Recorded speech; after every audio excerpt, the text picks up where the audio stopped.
Hello and welcome to Intro to Sociology.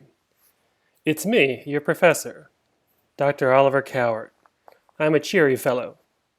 This video we're just going to have a really quick welcome to class, kind of think about how this online class is going to work and how to do well in my class in particular, and we'll talk a little bit about what sociology is. It's an intro to sociology after all. But we'll do that mostly in our introductory module. So you are in Intro to Sociology. What is sociology?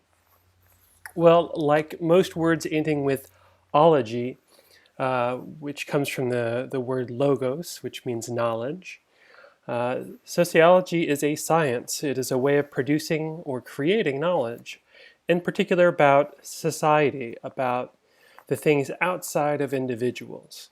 The social connections we have with other individuals and how these shape individual behavior. Unlike other social sciences, say economics or psychology, sociology doesn't start with what's going on in your head, with the economic choices you make, the cost benefit you have to go through for buying a pair of shoes, for example. Sociology starts outside and asks who can afford to buy a pair of shoes. Why can one particular group of people buy shoes and another can't? Take something that's a bit sensitive, but also we might consider very personal, something like suicide. One of the oldest texts in sociology by Emil Durkheim is in fact titled just like this, Suicide. And while we often think of suicide as a choice people may or may not make, though the thinking and the language around this is changing, sociologists say yes, that's true, but we can also look at trends and patterns in suicide rates, right? The rates at which particular segments of the population, for example. Why do more men than women commit suicide? Why did suicide rates within the US, for example, we see go down in the late 1990s and then steadily rise throughout the 2000s? Why did that happen? Why do men and women seem to have slightly different trends in the mid to early 1980s? We might think that this has to do with something like an economic downturn. But the early 2000s was also an economic upturn. That's when the first real money from websites and the dot-com bubble, as it was known, started pouring in, and people were getting really rich. Durkheim argued that part of what we see here is that when economic times are really bad and people are losing their livelihood, but also when they're really good and people's circumstances of living can change so radically that they don't really know what's up and what's down anymore. Both of these can create a sense of anomie or normlessness. We don't have any norms that really apply anymore because we don't have a house. So paying our mortgage on time or paying the bill doesn't matter anymore. Or we could buy 3 houses. Money doesn't mean anything. How do we gauge our lives, gauge our goals when suddenly we're making a lot more money? We've seen this kind of thing with a lot of celebrities and sudden sports phenomenons. These are the kinds of questions we ask in sociology. We don't ask just what does an individual choose, but what shapes individuals' choices outside of them. We'll look into this a lot more in our first video, but sociology is generally the scientific study of these social forces that shape our daily lives throughout history. This is an online course. It is also a compressed course. That's really important. That means that some of the material that would be in a usual 16-week semester is compressed into 8 weeks. Now you have a lot more flexibility perhaps about when you complete your work and when you contribute, but it also requires a lot of responsibility for keeping up with everything. The first thing you want to do is read the syllabus in depth. The syllabus has everything you need to know. The syllabus should tell you when things are due, what's due, when readings are done, how many assignments there are, how much each assignment is worth. So go read the syllabus in depth. It has all the information you need. Professors are often known for telling students, did you read the syllabus? And part of the reason we do that is because we're jerks. But also because we put a lot of work into our syllabi, and it's meant to be a guide to support you and give you everything you really need to know, besides maybe assignment details. Read your book. We don't have formal class time here, so a lot of the primary information should come from the book. Reading, well, really helps you absorb the kind of knowledge that you might get in lecture videos, which are also a major component. We'll look at this in a moment. If you come into the lecture without any idea what's going on, then you're probably going to start feeling lost pretty quickly. It's important to have the lecture videos be the second exposure to this material. There's going to be a lot of material, right? So it's important to make sure you set aside time. And then you can watch the accompanying lectures. But you want that to be your second exposure where you can take notes and really process information. Each module also has supplementary materials. These are videos, readings, articles, memes, all kinds of things to help flesh out some of the stuff we're talking about. The groovy thing about sociology is that it applies to our daily lives. Every news day, every news cycle, I could come up with more stuff to talk about for class. And so these supplements are meant to kind of ground some of the discussion in contemporary everyday life, right? And see how we do sociology.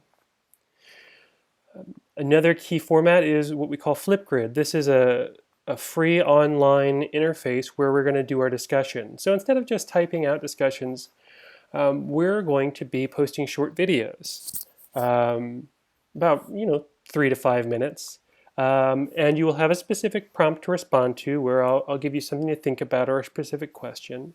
I'll often do one as well. You'll see me there in our first introduction. You want to use your Payne email, not your ID number, but your name and at payne.edu. I am Professor Cowart. My Payne.edu email is ocowart@Payne. And I use that to log in to Flipgrid. You'll see the link for each discussion in each weekly module. And you want to make sure you keep on top of these and try to do your reading and lecture stuff before that, certainly the reading. I will be available for things like drop-in hours. So another key thing we use is GroupMe. GroupMe is an app that you can download for free, and it's a chat app. It's a social messaging service. And the great thing about GroupMe is that you can see other people's questions in the class, or you can directly message me a question you might have. GroupMe shows up on my phone, so I can respond to you pretty quickly. So this is a place where we can have our kind of conversations we might otherwise have when you drop by my office. We can always meet online and in person. Or you can ask quick questions through GroupMe, and sometimes maybe even your peers will help answer it. So make sure you check out GroupMe and Flipgrid. These are some of the two kind of outside technologies in addition to YouTube we'll be using. All right. So each weekly module, there are 8 of these, or each week section. Module is just a fancy way of saying a little chunk of information and learning. You will have readings. Again, you'll see all this in the syllabus. It will tell you which readings and when they are due. You access your textbook via VitalSource, which is the textbook link in Blackboard. You have to link through Blackboard to first get your access. Make sure you set enough time to do this before we post discussion videos on Wednesdays. So give yourself about 2 to 3 hours. Make sure you set aside, because remember you're reading 2 whole chapters here usually. Every weekly module will also have supplementary materials. Usually these will be shorter videos or something that they'll have some explanation of what it is. Maybe it's a podcast, but it'll be a way of kind of applying some of the ideas we learn in the reading. There will be about 30 to 40 minutes of lecture videos per weekly module, combining 2 weeks of material. These are broken up into short videos, much like this one, which will link through to YouTube, much like this one. And they will feature me, your professor, Dr. Cowart. Try to get these done mostly before Wednesday, but certainly before the weekly module is out. We want to do our weekly Flipgrid discussion posts and make sure you participate somewhat in the group chat for drop-in hours, posting at least, one question, spending a bit of time in that app. Those group chat and discussion posts are part of your participation. Right? This is a way that we interact and we make sure you're learning and grasping everything. We also have 3 written exercises which will challenge you to analyze and do a little sociology in your own social world. There are 4 exams. These are sparsed throughout different sections which culminate some of the material we've learned in particular sections. So we have the basics, we have the building blocks of sociology, we have basis of identity and inequality, and then look at social institutions. If you don't know what that means, that's okay. We're going to learn that stuff. And we have a final photo essay.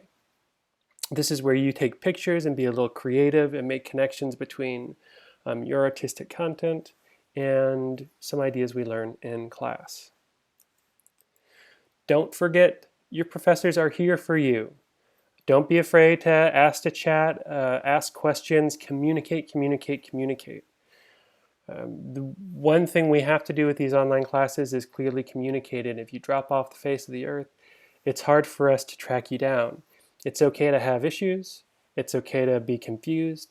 Always ask questions, communicate. How else to do well in this class? You want to make sure you're reading, you're taking notes on lecture materials and videos. Do the work. I don't grade you for signing an email, I grade your work. If I don't have anything to grade, you don't get a grade. Well, you get a grade, it's a 0. Make sure you engage with others and use all your resources, including me, library materials, tutoring services. Use the book. It has glossary, which is key terms. It has practice quizzes and study guide. Use your peers. Ask questions if you don't understand anything. And make sure you use all the course resources in Blackboard. All right, so what's up next? Go ahead and head over to the introductory icebreaker and familiarize yourself with Flipgrid, where I will post an introduction to myself. And then we'll start with module or week 1, which is introduction and to the ideas of sociology and the scientific method.